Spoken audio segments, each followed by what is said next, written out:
拥有第二本护照。孟晚舟事件再次证明，有权有钱就是好。听说他有7本护照，衣服奢华，豪车遍地，好几个孩子，好几个婚姻。算了，我等蚁民是无法想象，如果有天堂，天堂的样子就应该如此奢华吧。扯远了，我们本期视频主讲如何像孟晚舟一样拿多本护照。只要你是中国的权贵阶层，可以在中国有很多身份，身份证件、户口也一样，这样你就可以有很多护照了。好了，本期节目到此结束。好了，不逗了。其实我们本频道致力于平民或者普通公民移民，或是移民海外的相关信息，那些都是窃国者，我们比不上。那么普通人如何获得第二公民身份呢？本期视频就来讲一下。1. 要求有护照，就是你的国际身份证明。2. 要求有无犯罪记录证明和背景调查。3. 资金来源证明，为了防止洗钱和偷税漏税等经济类犯罪。4. 拥有一定的资金，满足以上条件，基本上就可以拥有第二本护照了。凡是可以办理护照买卖的国家，一般都是比较落后的国家，在资本集团的助推下，提升本国经济的一种手段。换句话说，就是在利益之下各取所需而已。首先，一些比较落后的国家需要钱来改善经济、改善生活和提高公共设施、国际待遇，而大型的国际资本集团为了盈利，买护照的客户为了屏蔽掉风险，拥有第二个身份，在这个基础上就形成了需求和供给。一般情况下，欧洲发达一点的国家要矜持一点，虽然没有钱，但是因为有欧盟在后面拖着，所以既要卖护照永居，又要对得起欧盟其他成员国。怎么办呢？设置高门槛，将一些优质客户拢过来，类似于黑山、希腊、马耳他。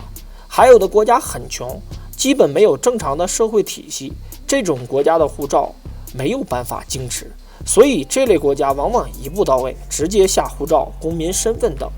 人家花了这么多钱要你的护照，就是为了保持第二或者第三个身份合法的，所以想要强制收回原来国家的护照是不现实的，所以就有了承认双国籍、多国籍，就是为了获得多个底层身份才要求买护照的。要不然所有的护照都被前一个护照替代的话，就没有人愿意要了。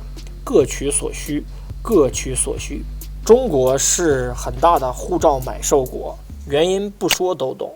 每个人都是很爱国的，但是跑起来那基本上火箭都追不上，用脚投票，嘴上一套。其次，类似于印度之类的国家也有不少人。最近局势变化，英国脱欧，香港反送中，大量的国际政治影响下，这些地区买护照的人变得很多，上述地区多，为什么呢？因为有钱。还是那句话，穷人靠偷渡，富人靠移民。本频道建议的移民方式就是一步一步来。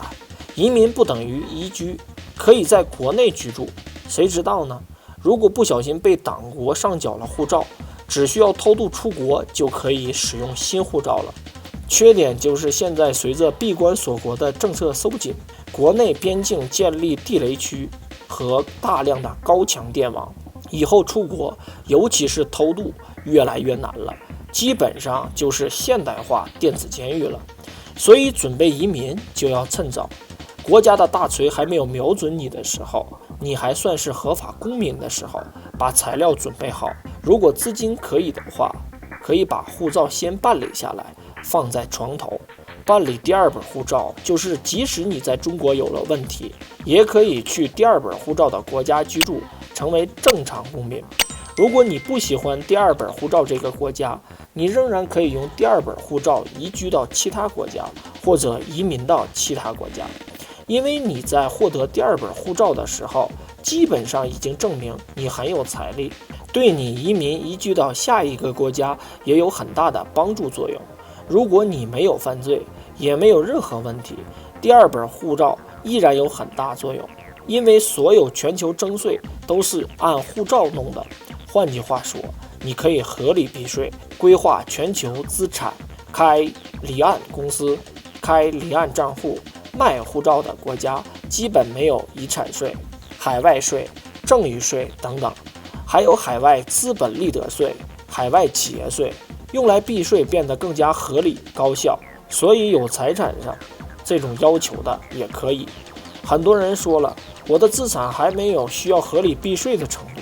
我想说的是，每年省万把美金，几年就节省回来了。这种非常适合高净值资产的用户。节目的最后，我们讨论一下什么样的人需要拥有第二本护照呢？第一，已经没有合法的底层身份了。第二，处于动荡或者临近动荡边缘的国家地区，台湾、缅甸、香港、英国都有很大的政策变动。第三，国内民企老板和国内有点钱的。第四，向往自由且愿意花钱的。第五，非常有钱，做一个备用计划。因为我们在中国，所以没有办法，我们只能这样了，花钱先从坑里爬出来，获得永居权。